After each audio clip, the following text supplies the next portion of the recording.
Hey guys, and welcome back to episode 2 of A King's Quest for the Crown.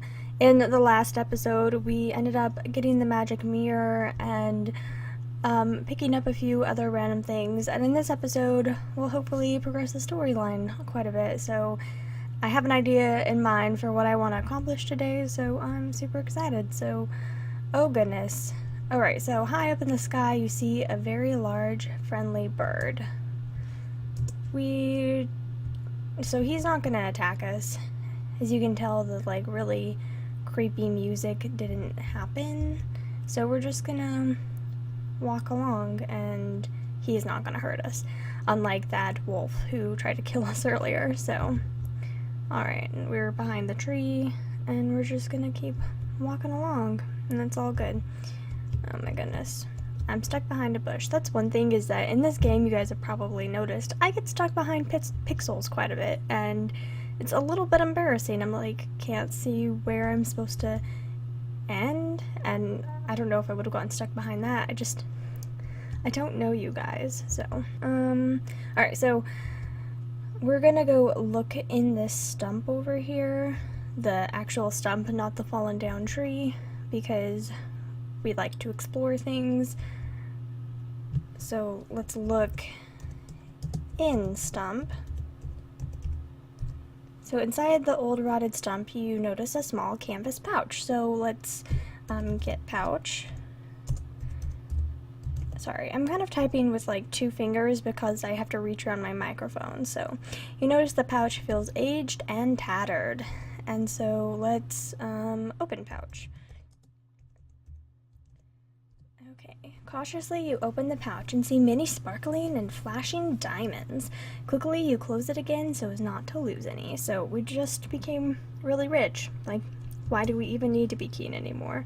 We could totally just live with what we have right here. But I guess we're still gonna go help the king because I guess the diamonds might run out eventually, rather than having the magical chest that always refills itself. So that's a thing, apparently. Okay. So as we're walking along, I guess I will talk to you guys a bit. Yeah, I don't know. I have many experiences with this game, and I just absolutely adore this game. Like, it's absolutely one of my favorites of all time, and why that is probably a lot of nostalgia. I played this game with my brother a lot when we were growing up. My brother is about 5 years older than me, and he would play this game, and I would just sit there and watch him for hours and hours, and he was just really nice and let his little kid sister tag along and just sit there and watch him play this game. So he was super nice, and so I think it was that super nostalgia because I was half girly girl, half tomboy, and so we're gonna get this clover. The clover is soft, yet you sense a strange strength in it. So we have a clover, which is pretty lucky. So now we're gonna go back kind of the way that we just were, but he was really nice to let his little kid sister tag along because I was like, get satisfied with all my girliness from my sister because she would play Barbies with me and just be super girly with me. And sorry, I don't want to get stuck on these pixels. Okay, but she would play Barbies with me and dolls and dress up and all sorts of stuff, which I absolutely loved. But then they would play video games with me and card games and stuff like that, stuff that she was never really into. They played Magic the Gathering with me a lot and stuff like that. So we're gonna get a carrot. You pluck a delicious looking carrot from the fertile soil, and yeah, so I kind of had enough siblings. I have 5 older siblings, and I kind of had enough to satisfy all my weird different things that I really love, and so it kind of worked out really well. And so I had these brothers that would occasionally let me tag along with them and play computer games or Magic with them or whatever, and then a sister who would be super girly with me, and it was much fun. So we're just gonna continue walking along here, and yeah, I don't know. So this game I do have a ton of nostalgia for, and that's I don't know, that kind of makes it better in a way that I got stuck behind a rock. Okay. That I just have this intense love for this game because it was like when my brothers would let me hang out with them and stuff. So we're gonna get this bowl. You pick up the ceramic bowl. It looked like a kind of big bowl, didn't it? It looked like maybe like a giant's bowl or something. It's huge. It was like 5 times the size we were. Where did we put that? Like, what the heck, Graham? He has magical pants just like most RPG characters where they can just fit an endless amount of things without a problem. So this looks like a pretty cool tree, so let's look at it. Look, tree. The tree is loaded with walnuts. Okay, so now that we looked at the tree, let's get a walnut. Okay, you pluck a nice walnut from the tree, and let's open the walnut. Okay. Oh goodness, I can't spell open. Open walnut. When you open the walnut, you discover the nut inside is pure gold. So we have a magical gold walnut, apparently. I don't know why we don't grab more, but for some reason we're like, oh, what? Like magical walnuts? Let's just get one. But I don't know if we can get more. I don't know. Also, why is the king extremely poor if he was like a walnut tree that produces gold walnuts? Anyway, if you guys are playing along and the walnut is not gold in the middle for some reason, then just grab another and that one should be gold instead. So yeah, let's pick up these pebbles. I know they kind of don't look like pebbles, but let's get pebbles.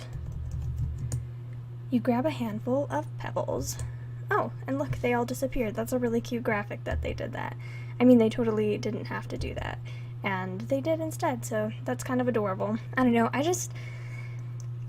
I love these games so much, and another reason that I really, really, really love these games is all the fairy tale references. It's kind of ridiculous, but there are a ton of fairy tale references in all these games together. I think especially in the 4th one, but even the 6th one has a lot of references to like Greek mythology and just stuff like that. It's kind of ridiculous, honestly. Like, I don't know how one game packs so many fairy tale references. So we're gonna go up the screen right here. And there's a hut, so let's go nose around the hut. But it's just the magical vibe that these games have are so incredibly fun, and especially once the graphics are better and the characters have like faces and stuff, like it gets even better. So yeah, the 6th game is my favorite game out of this series, and I don't know if I mentioned that before, but it totally is. I absolutely love it. Alright, so let's give the bowl to woodcutter. So give bowl to woodcutter. Puzzled, the couple wonders why you've given them a bowl. Yeah, a giant bowl that just magically appeared. Why is it so big? So let's fill it. The couple is amazed and delighted as the bowl miraculously fills with a bubbling stew. As a token of their gratitude, they offer their last earthly possession, the woodcutter's fiddle. So we're just, look at them swinging their arms around. So we're just gonna go over here and take their last earthly possession because we are horrible. We're just a horrible person. Like, seriously, Graham, they're starving. It's really nice that you gave them food, but you don't have to take their only thing that they have left in their life. The polished wood feels like satin.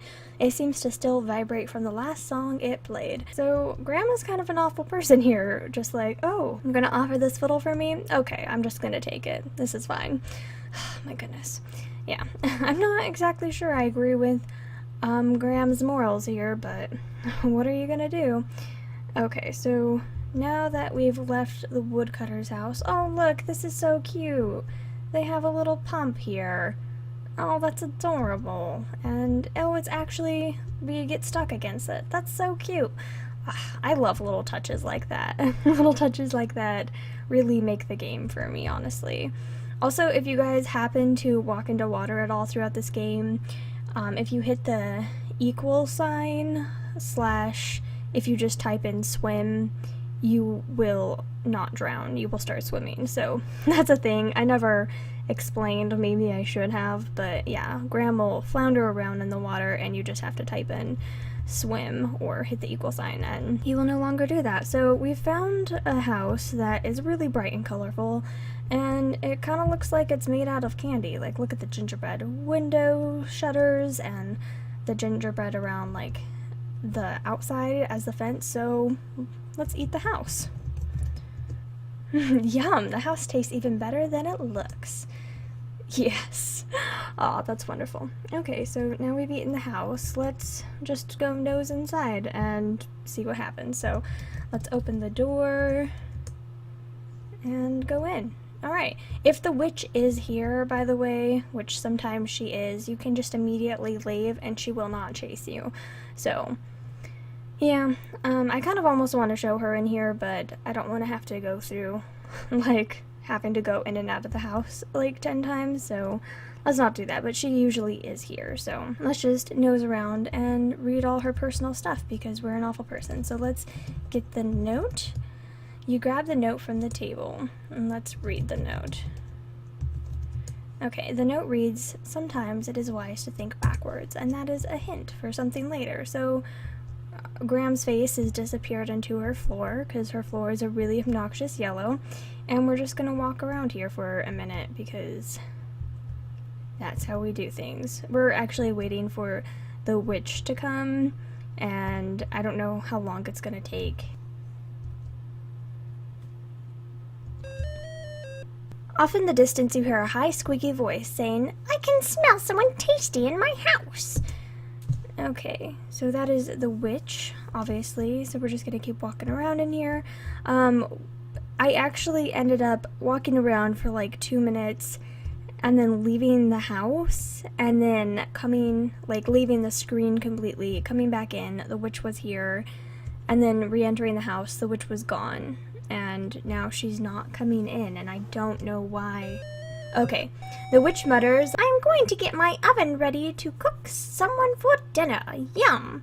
So, yeah, I don't know what the glitch was on there, why it wasn't going on, but you do have to stay in this back room, because if she sees you, she will kick you, and you die. So, really quickly, so we're gonna go up behind her, and we are going to be a terrible person, and we're going to push witch.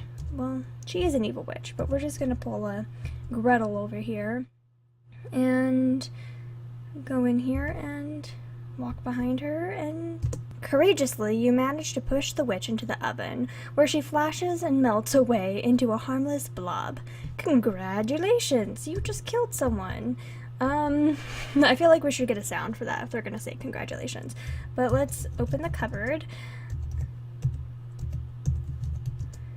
Okay, and let's get the cheese. Okay, you pluck the Swiss cheese from the shelf. That was really yellow Swiss cheese. I hope that the game wasn't, I don't know, I hope that I didn't lose points for having to wait in the house, because, I don't know what was going on, why she wasn't, I don't know, being there or whatever. That was really weird. But this is where I want to leave things off for today. We got about 50 more points in the story, and hopefully we didn't mess things up by the witch not coming into the house before. I've had this problem before once, but it was years ago, and it hasn't happened to me recently, so I don't know. That was really strange, but I hope you guys enjoyed today's episode. We feel like we got quite a bit done, and I'm excited for the next episode, so I hope you guys are too. I'll see you guys then.